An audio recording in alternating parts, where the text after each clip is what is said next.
We're talking today with Mr. Robert Pearson of Grand Rapids, Michigan, the interviewer. Dr. Robert Pearson. Dr. Robert Pearson, all right, of Grand Rapids, Michigan, and the interviewer, if we're going to do that, is Dr. James Smither of Grand Valley State University.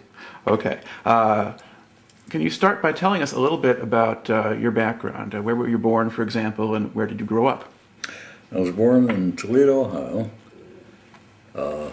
Lived most of my life in Michigan, Detroit, Lansing, Traverse City, up and around. My father was a CPA and specialized in putting small trucking companies on their feet and setting up a set of books for them, that sort of thing, and then hiring out to some other similar company. And he broke his back in 1939, and when he finally recovered enough, he went into hospital administration in Detroit and was controller at Harper Hospital. Okay. Now, when he was doing the work for the trucking companies, was he able to find regular work in the 30s? Yeah. But at times things were pretty bad. We were poor but didn't know it. We lost an automobile because we couldn't find the $75 to rescue it from repossession. And but everybody else was poor too, so we didn't really pay much attention to that. Now, where did you go to high school? Highland Park Junior College in the Detroit area, and I graduated from Northern High School in Detroit. All right. And then in what year did you finish junior college? Junior college? Yeah. Well, that was after the war. Oh, that's after the war, okay. So did you go into the Army directly out of high school? No. In January of 41, I would have normally graduated in June. In January of 41, the boys' counselor called a few of us, I don't remember how many it was, 6, 8 of us, and told us that we had contributed, or we had already finished, the required graduation points, and that if any of us wanted to go into the service then, he would see that we got a diploma in June. Now, what was the logic of sending people into the service? This is before Pearl Harbor, so America was not at war yet. So no, what was? But we knew there was going to be a war. That's the selling point I used on my father. In those days, you had to be 18 to be in the armed services. I wasn't going to be 18 until the end of April, and I convinced him and mother that the sooner I got in, so I was going to get in eventually if I was not drafted, and but the fact is that people generally knew we were going to war. We thought, I guess, that it was going to be with Germany. Right.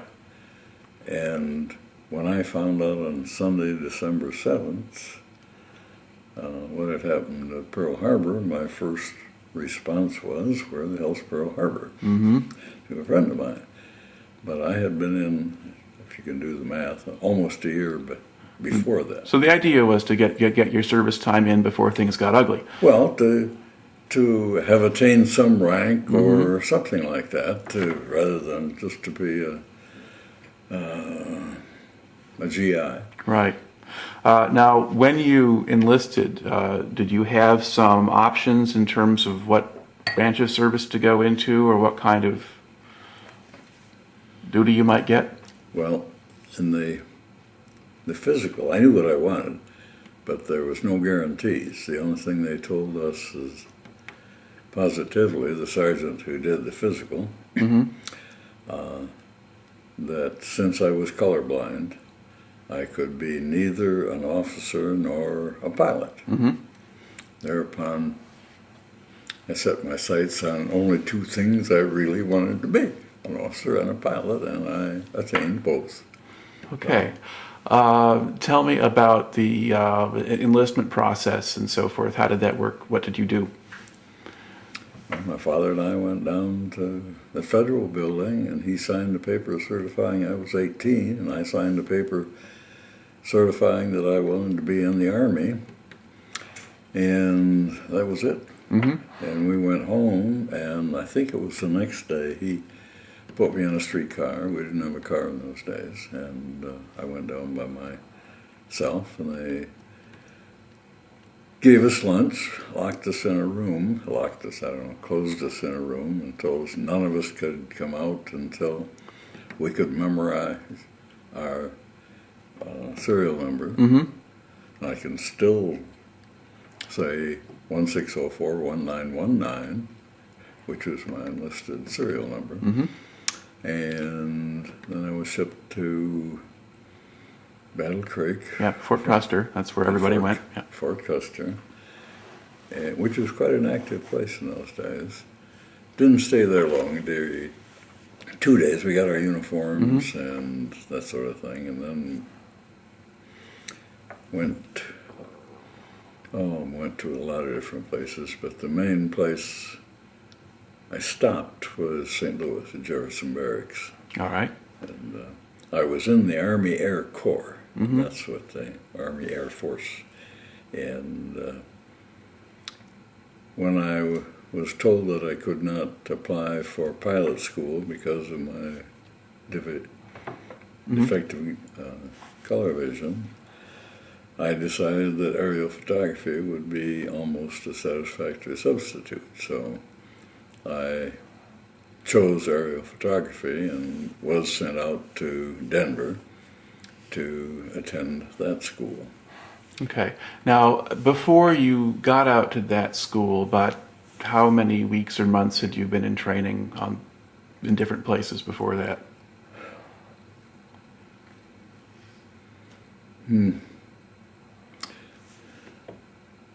Fort Custer.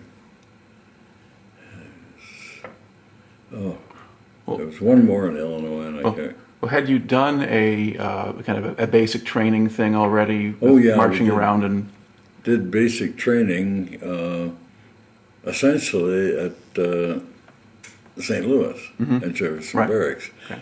And in our spare time, we built the tent city that the other thousands would occupy when they came along.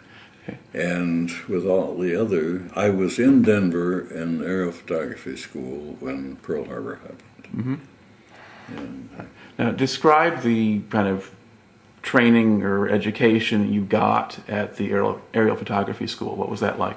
well, first of all, we had basic camera work and learned all about the 4x5 speed graphics and went around snapping each other's pictures and that sort of thing. And there was a fair amount of academic work.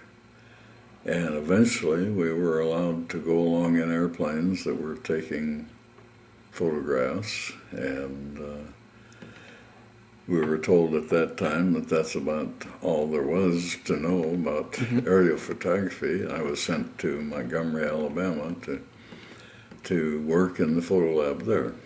Okay. Well, when you're training and doing this photography initially, were you using handheld cameras? Were you using ones that were mounted into the planes, or what did you have? In the planes, when we were doing aerial photography, to be used in maps, to make maps, Right. and that's what I did when I was in the lab at Montgomery.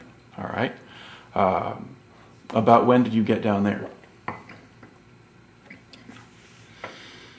Well, actually, let's back up a little bit here. You mentioned you were in Colorado at the time you heard about Pearl Harbor, and you had the first reaction of not knowing where the heck that was.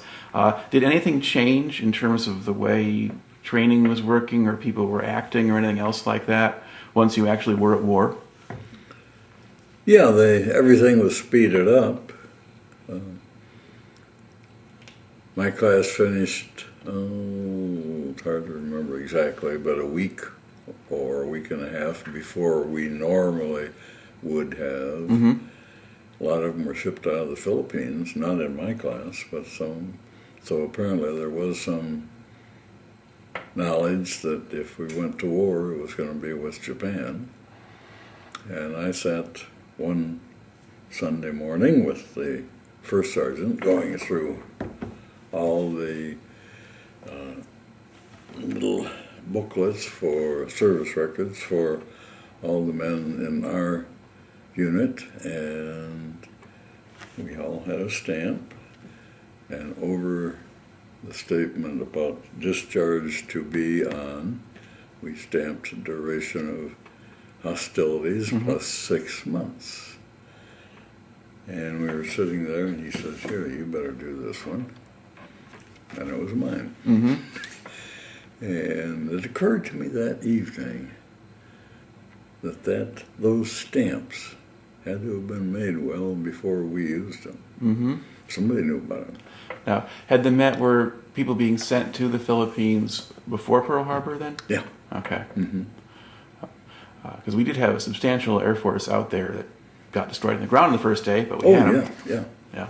All right.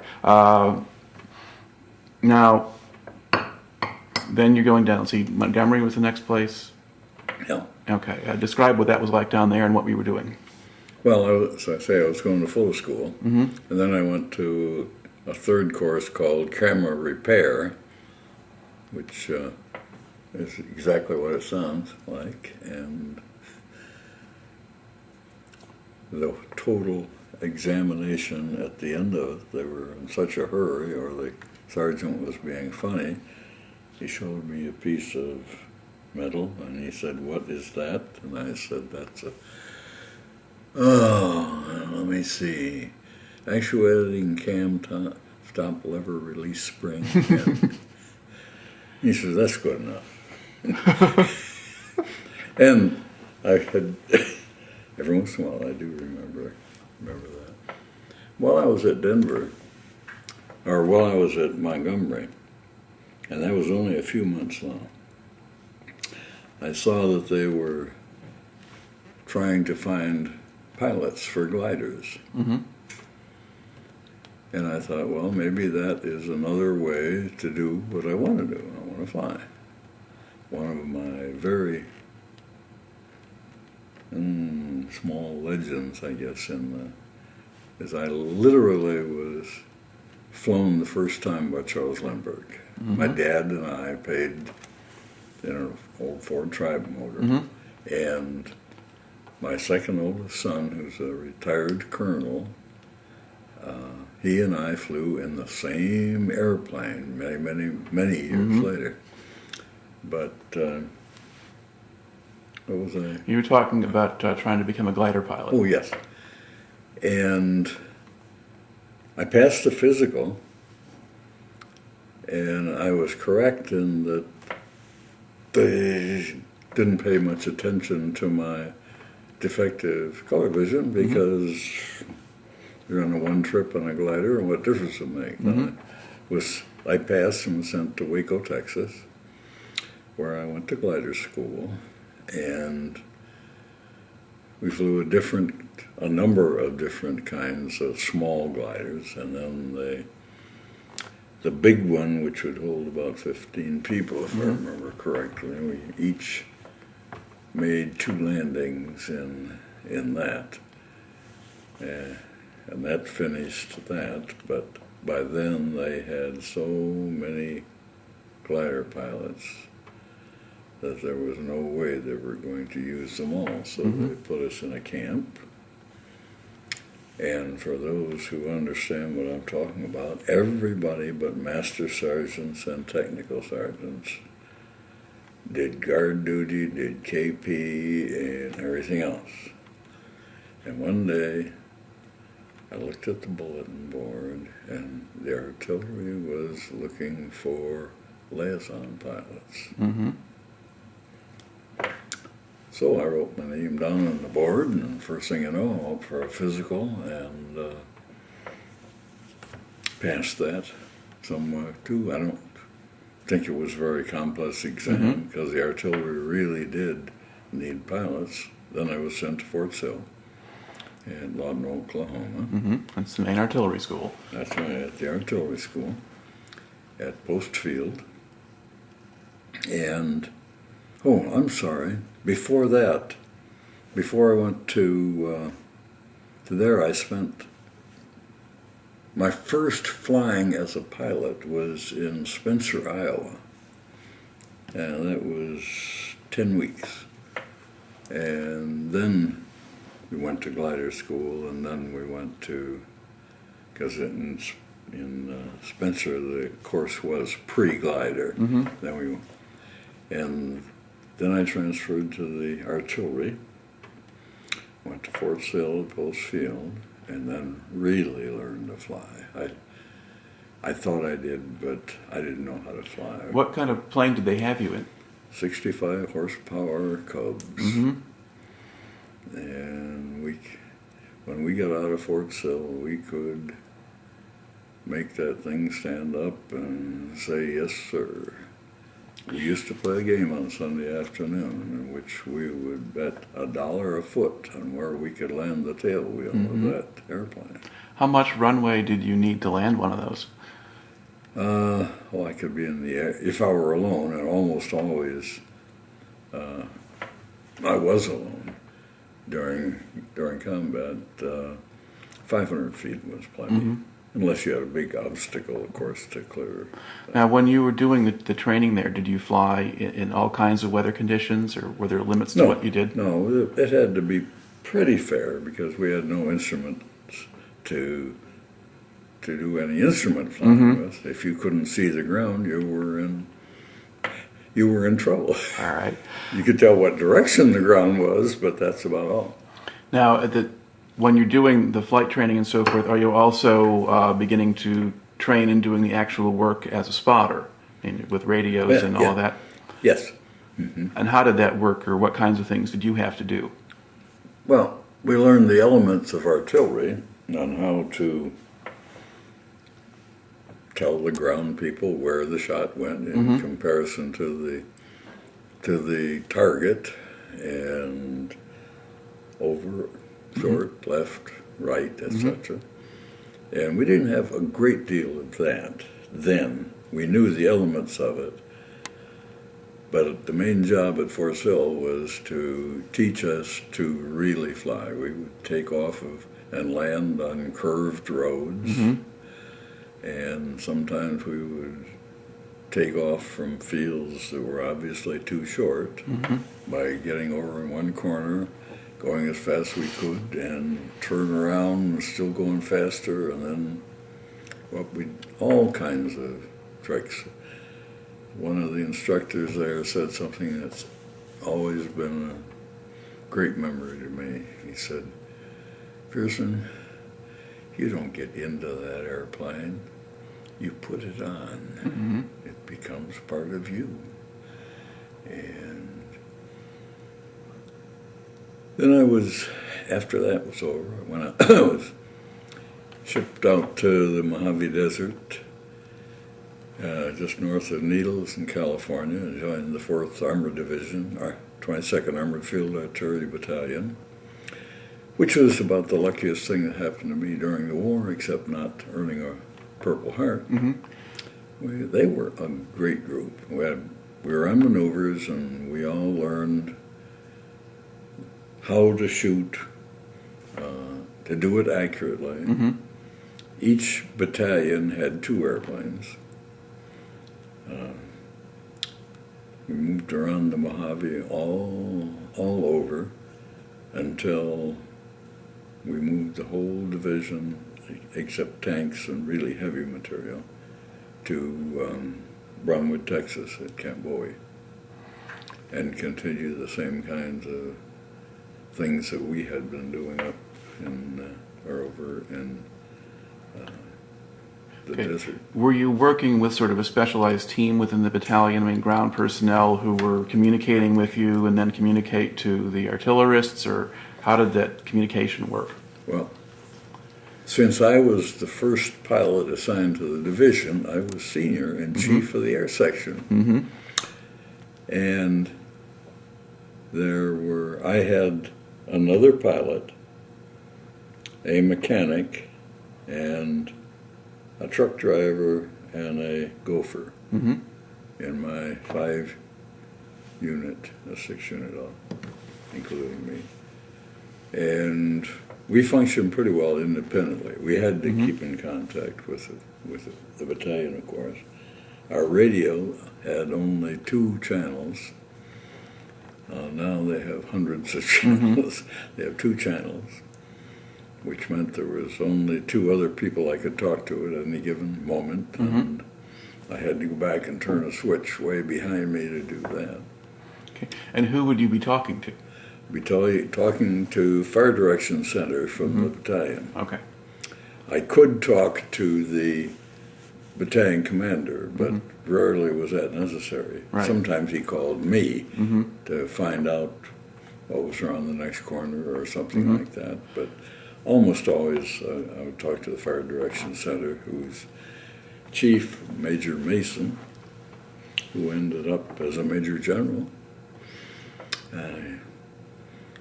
We got along just fine.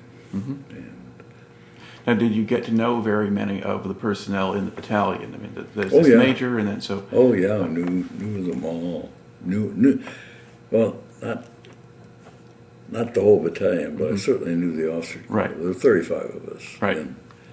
And as far as I know, there's 3 of us left.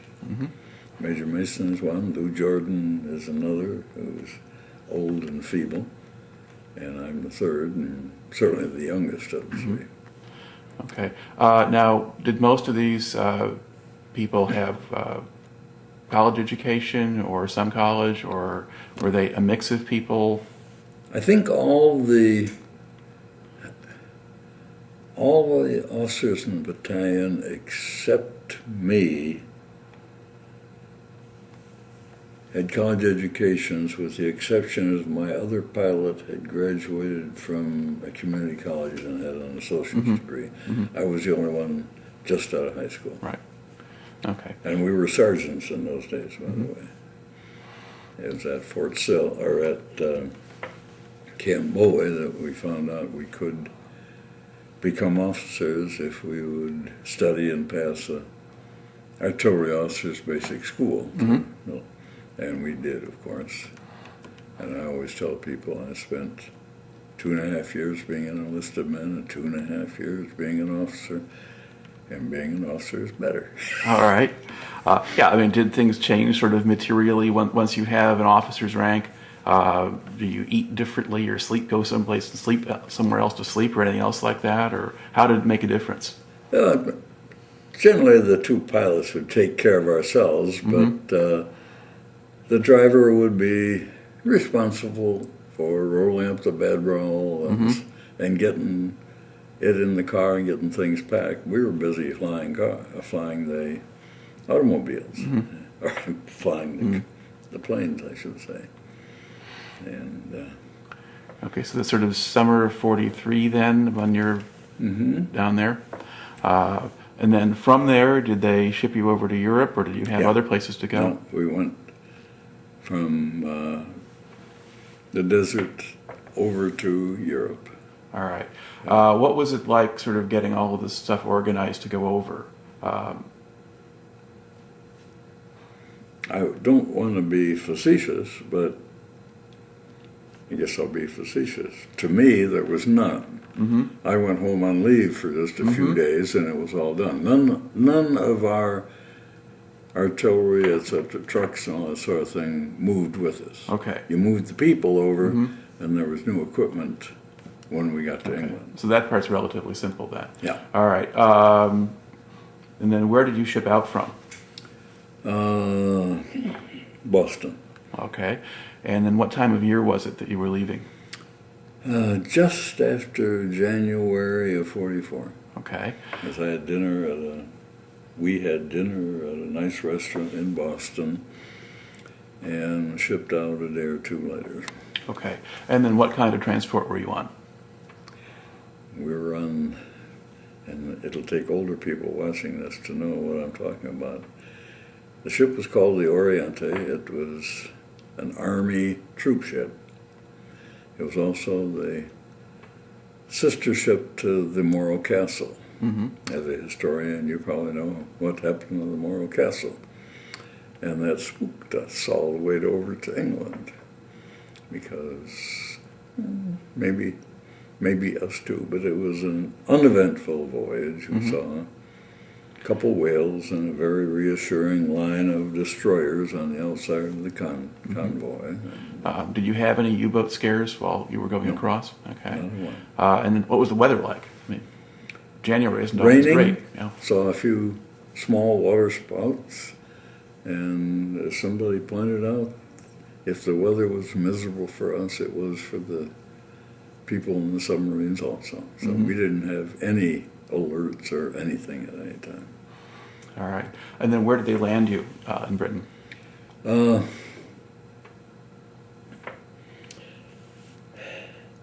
In the Bath-Bristol area, but we all didn't land at the same. Right. But I think my battalion landed in Bath, and then we went to by train to the Devizes area, D-E-V-I-Z-E-S. Southwestern England. Then. Southwestern England. Old army barracks, but they were perfectly fine. The division or the battalion had its own little conclave, and we worked hard. We were worried.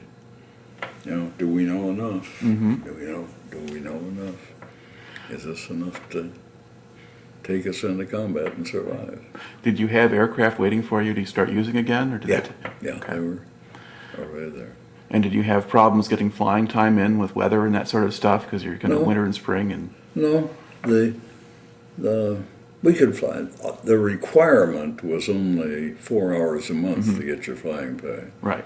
and but we usually got 50 hours a month of various kinds. The weather was not all that bad. Now, did you spend any time kind of in the community or among the civilian population, or did you just stay in? Very little. I went into Devizes to have a beer now and then, and they were very friendly. Glad we were there, but there was nothing in particular. So, having access to an airplane, I decided that as long as I was in England, if I had the time, I would see London. Okay. And I did on several occasions. In fact, at Westminster Abbey, I had a man an old, white-haired, small man in black silk stockings and bloomers who was my personal guide to Westminster Abbey. And those were great times.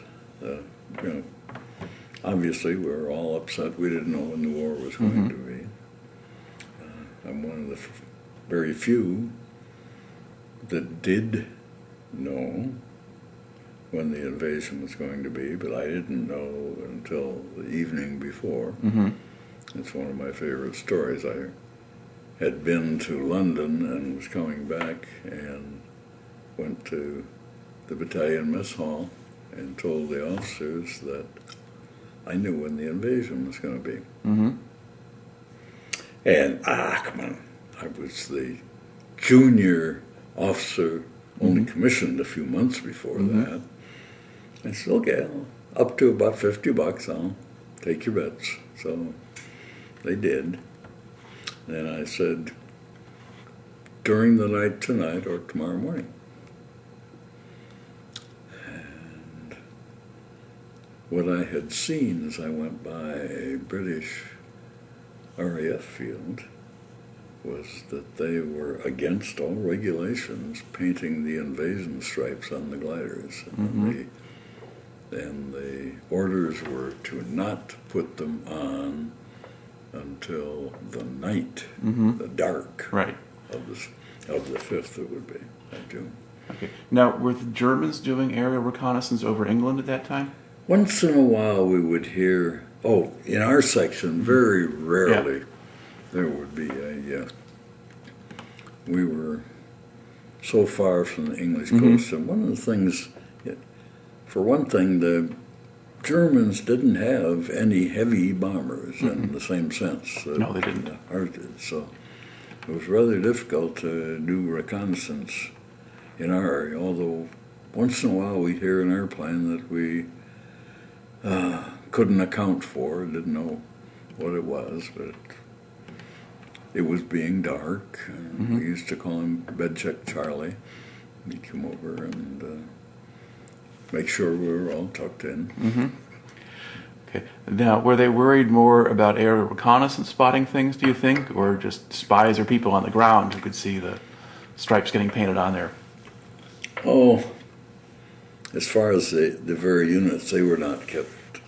For instance, your 4th Armored Division, the Germans must have known all along where we were. It wasn't, they didn't need airplanes. Yeah.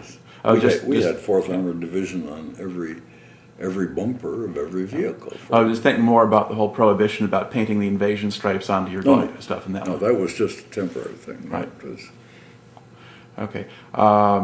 And so, was that sort of how you figured it out, that you just saw the aircraft on the ground and you didn't get well, I told by knew somebody we else? we had paint to paint the Cubs if we, I shouldn't call them Cubs, we called them L4s, to paint if we went in early in Normandy, but we didn't. We didn't fly over till D plus, I think it was 38. I've got it written down. So you're basically still sitting there in England for another month after the invasion gets started. What were you doing during that time?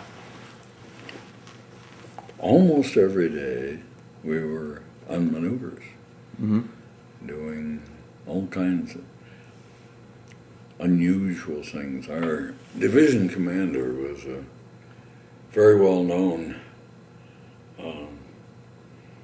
among professionals. In fact, when my son was a lieutenant colonel, I visited him at his post in Texas, and he said, "Come here, I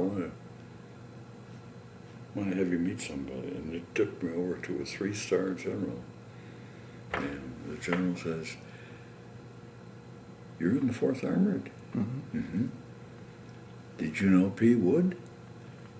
"Yeah, took him for many airplane rides." "Oh my God, you should be so proud." And it was a famous division. In fact, as an aside, Patton published a statement that never in the history of human warfare has any division accomplished as much. There has been no finer fighting unit than the 4th Armored Division. We got the first unit citation for a whole division. Up until then, there'd been none. All right. Of course, that still at this point is ahead of you because the unit hasn't been in combat yet. No. You're training now during this period. I mean, were at this point were you taking the division commander up with you sometimes, or other officers up with you? Yeah, as a matter of fact, he got to like watching his troops from above, and even after we got to France. Not with me, but he had his own air crew, or there was one in Division Artillery, and he became relatively famous for running a division from the air. Back, and he had a fancier radio than we did. He could talk to more than two people. Yeah.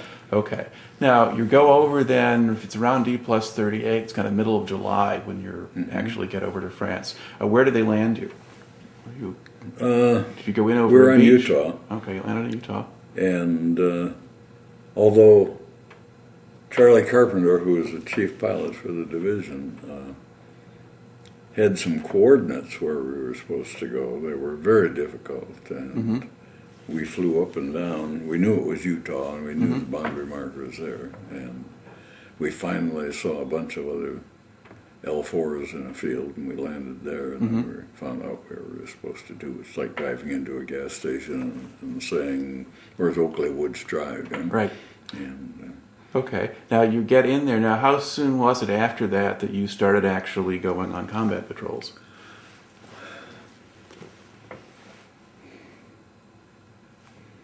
I was trying to give you the exact date, but I registered the 22nd, 3 or 4 days after we landed. Because there weren't far to travel to be on the front line. Right. Because they're still we in the... We hadn't broken out in Operation Cobra, if you know. Know what that was? Yeah, so you're still fighting they're still fighting in the Bocage country. Oh yes, hated them because there was hardly enough room to get an airplane up and down, and if we did, it probably wasn't near the battalion. Right. Now, could you see much when you flew over the German lines in that country? We didn't fly over the German lines particularly. Did you fly above your own and kind of look forward? Yeah, we could see that there were lots of people over there, and there's equipment and an awful lot of horses. The Germans used a lot to pull their artillery pieces, right? And we could see that, and we never intentionally shot at just horses, but we did. If there were a lot of them. Did she say she was going to be downstairs? Yeah, she did. But it was getting closer and closer, and our whole division, at one time, this is secondary data, but at one time, we were holding less than 1,000 yards of front. That's the whole division. Yeah. As we were getting ready for Cobra. And until then, George Patton was not our commander. I don't know if you know him. Right, because initially you were all First Army. Yeah, yeah. And when we broke out, the Third Army was activated. He became the... Can I tell one story about Patton? Sure. When we were in England, we got a division officer's call and had no idea what it was. We got in this big theater and quiet, and George Patton walked onto the stage, no big flag behind him as in the movie, but he had his pearl handled and the rest of it, and he told stories, one of which I will never forget, that he had just come, he told us he was going to command Third Army, and, but he had just got back from Africa, and one of the things in an armored column, if there are trees and everything, there's corners, you always put an officer in a Jeep so he can get up and look around, make sure there's not an 88 looking down his throat. And they had this second lieutenant that was doing that, and he was doing fine, and then one time he decided that he had done that enough. There were no Germans in the area, so he didn't. And an 88 blew him and the Jeep and his driver all to smithereens. And there was a dramatic pause. Must have lasted 15 seconds. And Patton said, "Gentlemen, I'm glad that son of a bitch is dead." I was sitting behind two chaplains. You can imagine what happened to them. They were told, I understand the next day, they were told that it was not good politics to write to the chief of chaplains about George Patton. But I'll never forget that. I'm glad that son of a bitch is dead. I don't want him in my outfit.